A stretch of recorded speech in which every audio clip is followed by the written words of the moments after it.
നമുക്കെല്ലാവർക്കും അറിയാം നമ്മുടെ കുഞ്ഞുങ്ങളുടെ തലയോടിൻ്റെ ഇവിടെയുള്ള പതപ്പ് ആൻറ്റീരിയർ ഫോണ്ടനലെ എന്ന് പറയുന്നു.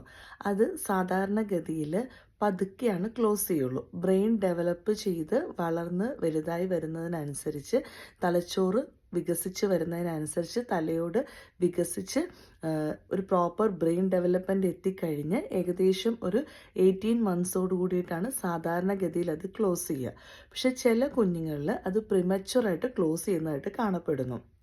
എസ്പെഷ്യലി 6 മാസത്തിന് മുമ്പ് തന്നെ ക്ലോസ് ചെയ്യുന്നതിന് നമ്മൾ ഏർലി ക്ലോഷർ എന്ന് വിളിക്കുന്നു.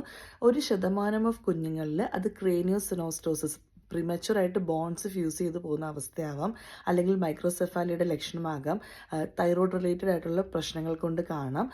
ചില കുഞ്ഞുങ്ങൾ അത് നോർമൽ ഗ്രോത്ത് ആൻഡ് ഡെവലപ്മെൻറ്റിൻ്റെ വേരിയൻ്റ് ആയിട്ടും കാണാറുണ്ട്. പക്ഷേ പ്രിമച്വറായിട്ട് ക്ലോസ് ചെയ്യുമ്പോൾ നമ്മൾ ക്ലോസ് ആയിട്ട് കുഞ്ഞിൻ്റെ ഗ്രോത്ത് ആൻഡ് ഡെവലപ്മെൻറ്റ് ഒബ്സർവ് ചെയ്യണം.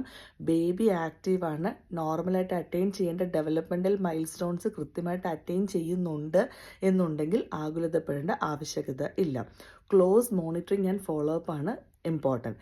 ഗ്രോത്ത് ആൻഡ് ഡെവലപ്മെൻറ്റൽ മൈൽ സ്റ്റോൺസിൽ എന്തെങ്കിലും അപാകത കാണുകയാണെങ്കിൽ നമുക്ക് ഏർലി ആയിട്ട് ഇൻ്റർവെൻഷൻ ചെയ്യേണ്ടി വരും. അപ്പോൾ അനാവശ്യമായിട്ട് ആകുലതപ്പെടാതെ ഇരിക്കുക.